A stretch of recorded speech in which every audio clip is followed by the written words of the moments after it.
Hello students, I am Manmeet Kaur, Assistant Professor in CTC Landra. Today we will be covering AC circuits, alternating circuits. Alternating current is the current which will be periodically changing with respect to time. That is, if we plot a graph for your alternating quantity, this with respect to time, it will be changing with respect to time. That is, we will have positive set of values, negative set of values. And if we talk about your direct current, the direct current will be a straight line with respect to time. That is, we will have the values of your direct current that will be same throughout the time.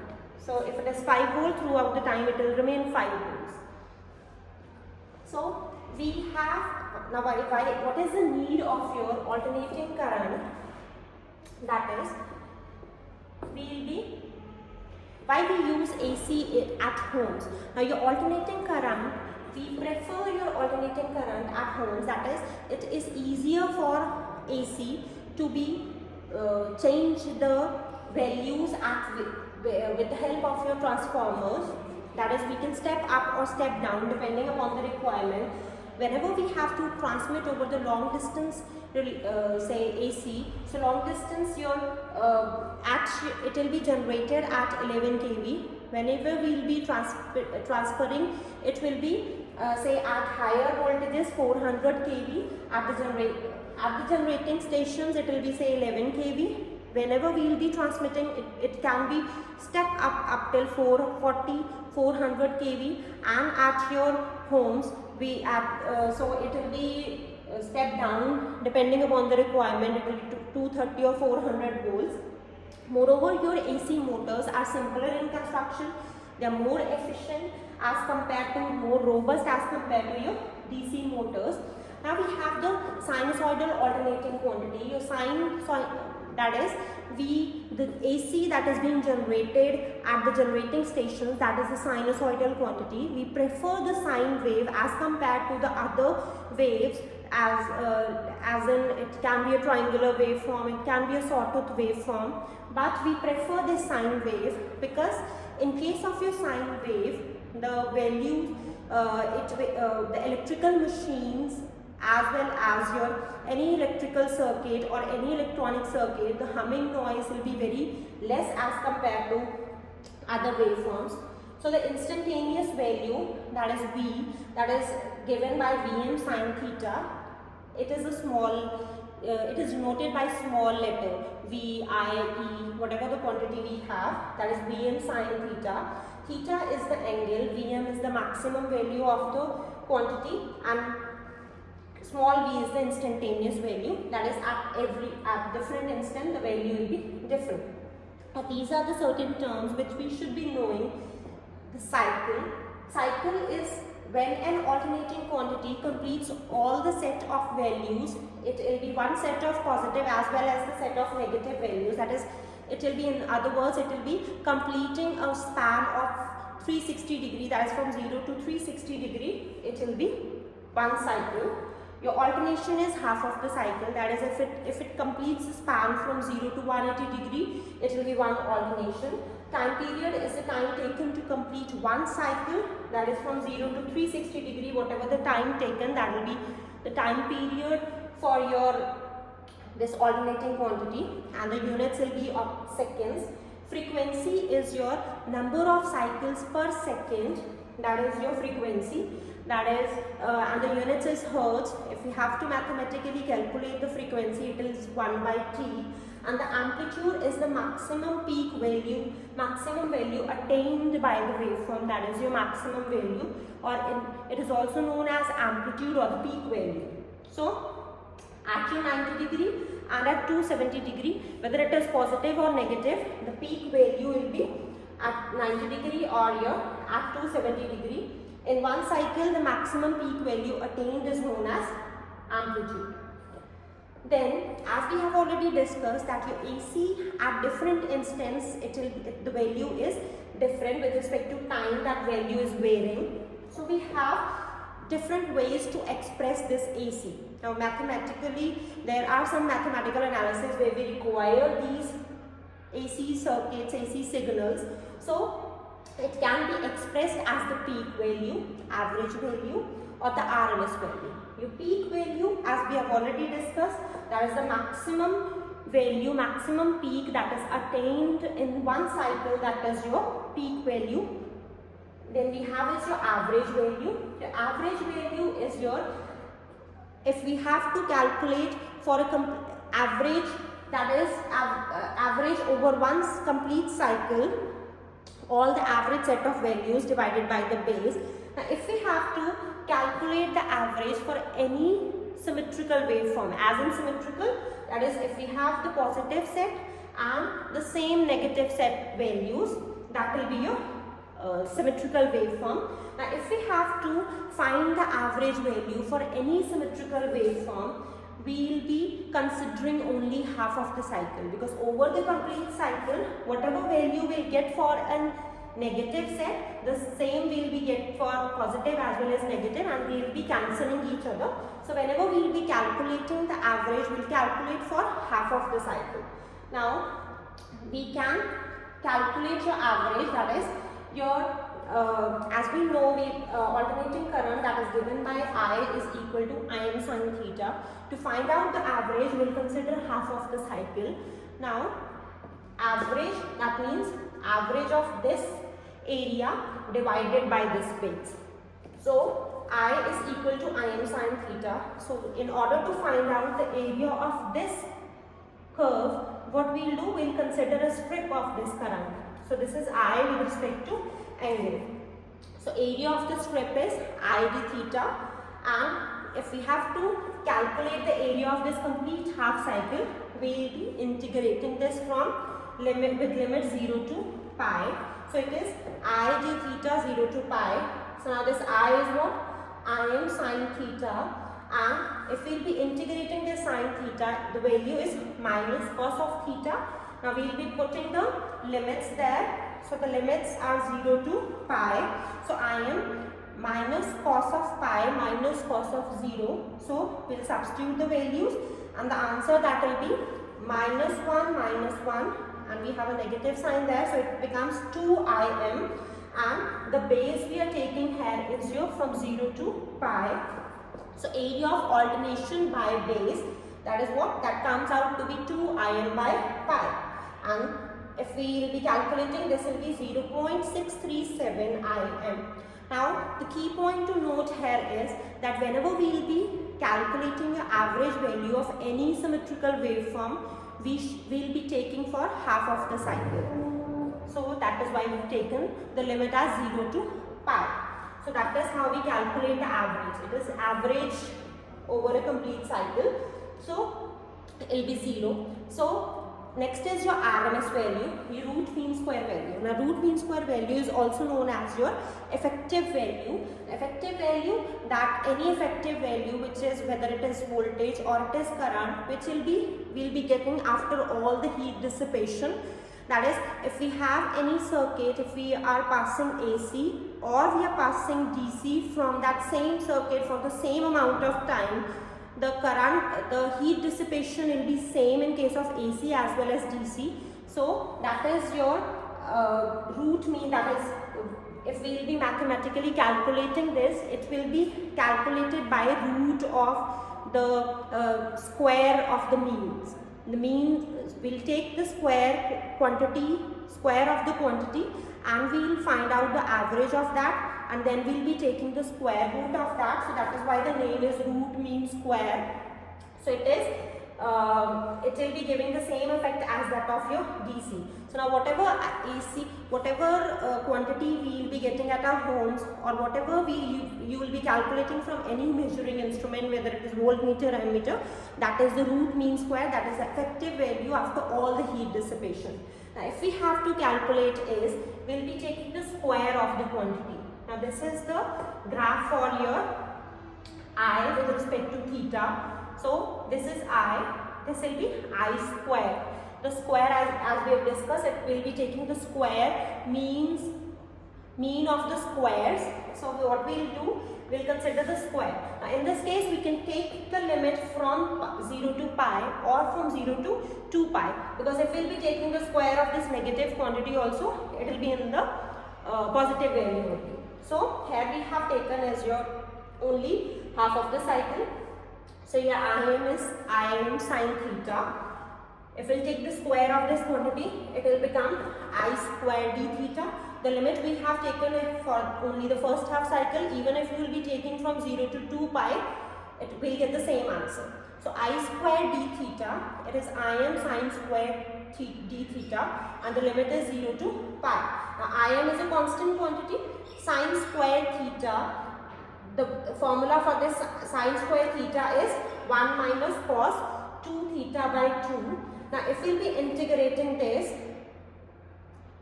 we will be this 1 is will get theta, this cos theta will get sine theta, sine 2 theta by 2, and the limits will be from 0 to pi.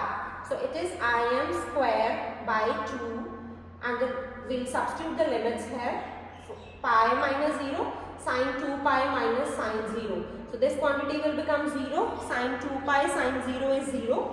So we are left with Im square by 2 pi, that will, and if we have to, this is this is the area for first half cycle, that is Im square pi by 2, and if we have to find out your average, we will be dividing by the base. So it is, we'll take it in square root, area of the first half cycle, that is Im square pi by 2, and the base we are taking is 0 to 2 pi, so it is again pi, and we are left with Im square by 2 square root of that, or it is Im by root 2, and that is what, 0.707 Im. So that is the RMS value, that is how we calculate this RMS value. Even if you will be taking the limit from 0 to 2 pi, here also the limits will change, 0 to 2 pi, and here also the limit will change from, so it will be 2 into 2 pi. So the answer at the end, it will be Im by root 2. For a pure sinusoidal signal, it will be Im by root 2. So the average, if we'll recall, average it is 2 Im by pi, and RMS it is Im by root 2. So next, if we have to calculate for half of the rectifier, half wave rectifier, that is from 0 to, now what is rectifier? That is, if we'll be, this half will be chipped off and we'll get only the positive half cycles. So the limit will be from 0 to 2 pi, but the value area we'll be getting here is only for the positive half cycle. So here the limit is 0 to pi, but the base we are taking is 0 to 2 pi, right? So at the end we'll be getting the same way we have calculated this. It is Im by 2 we'll be getting, and it is 0.5 Im for a half wave rectifier. For full wave it will be same. So next we have is your peak factor. Now peak factor is the ratio of your maximum value to RMS value. It is denoted by Kp. So that is your, if we substitute the maximum value here, so if we substitute the maximum value here, that is your maximum value is Im. So your maximum value is Im, and your RMS value is Im by root 2. So this becomes Im will be cancelled out, and we'll get is your root 2. So it is what, 1.414. For a pure sinusoidal signal, this value will be 1.414. Then we have is your form factor. Now form factor is denoted by Kf mathematically, and it is what, it is the ratio of your RMS value to the average value of an alternating quantity. That is RMS, that is Im by root 2, average, that is 2 Im by pi, so it becomes pi by 2 root 2. So mathematically if you will be calculating, it will come 1.11 for a pure sinusoidal waveform. So your form factor is 1.11 and your peak factor is 1.414.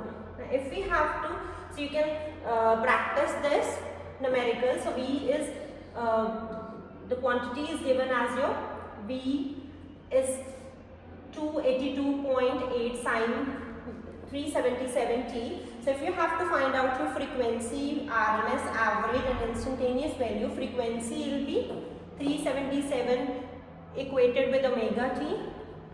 RMS will be this is Vm, that will be Vm by root 2. Averages will be 2 Vm by pi, and instantaneous will be substituting in this, your t will be substituted as 3 milliseconds. So we can solve this you can solve this for practice. So next we have is your AC, your circuits containing pure resistance, pure inductance and pure capacitors. We'll discuss how your current and voltage will be different. So now if we'll be that is with respect to time, how your current and voltage will be varying in your, so now first is your pure resistive circuit. That is, if we'll be applying alternating current to this circuit, so how your current and voltage will be varied. So in this case, your voltage and current, if it is a pure resistive circuit, the current and voltage will be in same phase.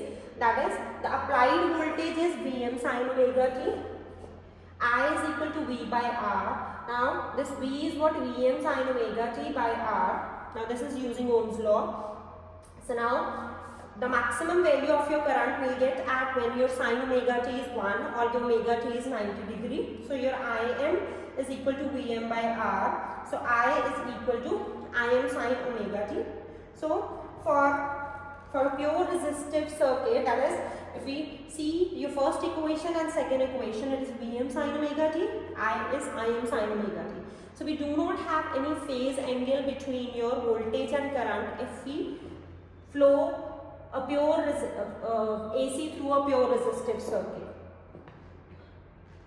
And if we talk about your power consumed, like this is the waveform for your pure resistive circuit. That is your voltage, your applied voltage is described, is shown in your with blue color, your red as current and your pink as your power.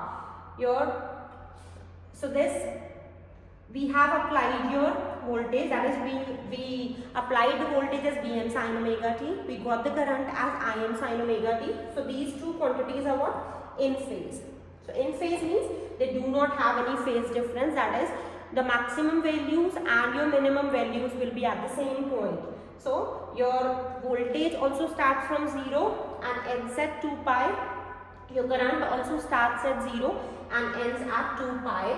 So the average power consumed over the complete cycle, if we will be calculating your V, RMS, Vm sin omega t into Im sin omega t, Vrms, the value we will be getting is the average power consumption that will be done over the complete cycle, that is will be Vrms, Irms, that is P is equal to Vi, and that is denoted by this pink color.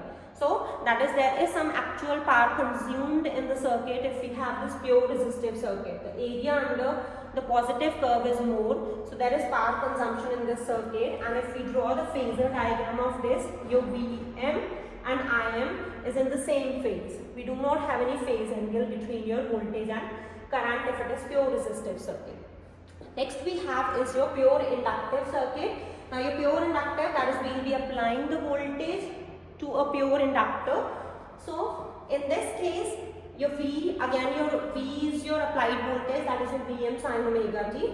Now we know that EMF that will be induced in this inductor, that will be minus L di by dt. Right? If we talk about your voltage, the voltage is always opposing the EMF. Right? The EMF induced is opposing its cause, that is voltage. So V will be equal to minus of E, and it will be equal to minus L di by dt, and negative sign will be cancelled out. So V is equal to L di by dt, and this V, we will be replacing it with Vm sin omega t is equal to L di by dt. So we have just rearranged the terms in order to find out the value of your current. So di will be equal to Vm sin omega t by L dt. So your di, that will be equal to, we integrated on both the sides, integration of di, we will get the answer as your current is equal to integration of Vm sin omega t L dt. Now if we will be integrating, we will get current, Vm is a constant value, we will get as it is. Your sin omega t, if we will integrate this sin omega t, we will get minus of cos omega t by omega. So we have written this omega here. So it is what Vm by omega L sine. Now if we have to write this minus cos omega t, we can write it as sine omega t minus 90 degree, because we have to find out the phase angle between your voltage and current. So we have written in the form of your sine. So this Vi is equal to Vm. Now this XL. So the term written here is omega, L is XL. So Vm by XL sine omega t minus 90. Now XL is your inductive reactance. Now it is like synonym to your resistance. All the opposition offered by your inductor, your total inductance in the circuit, that is named as your inductive reactance. It is equal to 2 pi FL or omega L, and the unit will be in ohms. So it is Vm by XL sine omega t minus 90 degree. When sine, now this value will be, when this value will be 1, so we will get the maximum current, that is your sine omega t minus 90 degree is 1. So the value of your current will be maximum, that is Im is equal to Vm by XL. So we can write this, we can derive the value of your current comes out to be I is equal to Im sine omega t minus 90 degree. Now the applied voltage here was Vm sine omega t. The current here is your Im sine omega t minus 90 degree. That is your current lags from your voltage with a phase angle of 90 degree or pi by 2. Now if we will be finding out your phase angle, that is, this is your graphical representation of your this quantity. So blue is again your voltage. It starts from your 0 and ends at your pi, 2 pi sorry. So it will be 0 to pi, 2 pi, and the current that is lagging by phase angle pi by 2. So it starts from here at pi by 2. So it will be, in one cycle it will be from, that is it is lagging from your voltage with from current from your voltage with phase angle pi by 2. Now if we will be finding out your average power in this case, now if you say this is the instantaneous power, so V into I, positive V into minus I will get a negative value, positive V into positive I will get a positive value, again positive negative will get a negative value, negative negative will get a positive value. That is, whatever in half of the cycle, whatever value we will be getting, your average over the complete cycle or for the half of cycle also, it is 0. So whatever power is consumed by an inductive circuit, that is just moving back and forth, that is known as a reactive power. The power consumed, that is in the first half cycle it is consuming certain power, it is returning the same power back to the source when it is done. So it is, that is there is no actual power being consumed, it is just reacting upon itself, and even the units of this power is different, that is your volt ampere. The power consumed, the actual power consumed units are what, watts, whereas in this case the reactive power is your volt ampere reactive. So over your complete cycle it will be 0, positive negative negative positive negative positive, the terms are what, they'll cancel each other. So your average power consumed over the circuit will be 0, and the phase angle is pi by 2. So next we have is your pure capacitive circuit. That is, if we have a pure capacitor and if we will be applying the voltage, that is your Vm sin omega t to this circuit, now it is how it will be reacting. So V is equal to Vm sin omega t, and the current, we know that the current is what, differentiate of your charge with respect to time, I is equal to dq by dt. Now will be, Q can be written as Q is what, CV, where V is your potential drop across your capacitor and C is the capacitance of that capacitor. So we just replace this Q with CV. So it is dCV by dt. Now C is a constant value, that is your capacitance. So it is C dV by dt. C d. Now it is what, differentiation of this quantity, Vm sin omega t. We replace this V with this Vm sin omega t. So it is Vm sin omega t d over Vm sin omega t by dt. Now I is equal to, now if we will be differentiating this sin omega t, Now Vm is a constant value, so it is what CVm, and if we differentiate it will be omega cos omega t. So we written omega CVm cos omega t, and we can replace this cos omega t by sin omega t plus 90 degree. So, and this one omega c can be written as Vm by 1 by omega c. Now this is why we've written this, because this 1 by omega c is nothing but the capacitive reactance of the circuit, that is the total opposition offered by the capacitance to the flow of your current, that is your capacitive reactance, and again the units will be ohms. So it is Vm by 1 by omega c sin omega t plus 90 degree. So we replaced it with Vm by Xc, capacitive reactance sin omega t plus 90 degree. So at sin omega t plus 90 degree, if we will be replacing this with 1, we will get the maximum value of your current, that is Im is equal to Vm by Hc. If we substituted this sin omega t plus 90 degree by 1. So the equation becomes I is equal to Im sin omega t plus 90 degree. Now if you will be comparing your first and your this third equation, your voltage and current, now you can say visualize that there is a phase angle of 90 degree, and in this case your current is leading, unlike in case of your inductor where current was lagging by phase angle 90 degree. So V is Vm sin omega t, I is Im sin omega t plus 90 degree. So we have a phase angle of 90 degree, but in this case your current is leading by phase angle 90 degree. So next we have is your, again the waveform description. So V is your, blue is again your voltage, that is Z, and your current, that is leading by phase angle 90 degree. So this will be the phasor diagram, Vm and Im. So the phase angle is pi by 2, the current is leading in this case, and in this case also the current consumption, the instantaneous value of your current will be positive V into positive I, positive value, positive V into negative I, a negative value of your power consumption, minus V into minus I, again it will be positive, minus into minus it will be positive. Positive into negative, it will be minus. So whatever power consumption over a complete cycle, it will be what? It will be cancelled, plus minus plus minus.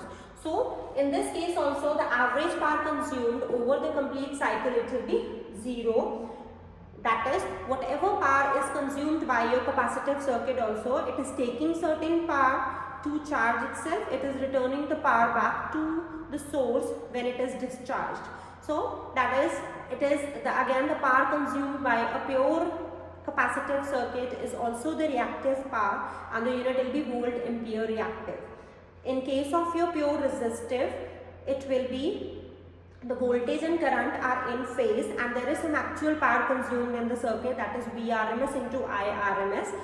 If we talk about your pure inductive circuit, the current lags by phase angle pi by 2 or 90 degree, and the power consumption over the complete cycle is 0. That is, it is consuming a reactive power which is just reacting upon itself, and for your capacitor, it is the current is leading by phase angle pi by 2. That is, and the power consumption is again reactive power. There is no actual consumption of power in case of pure inductive and pure capacitive.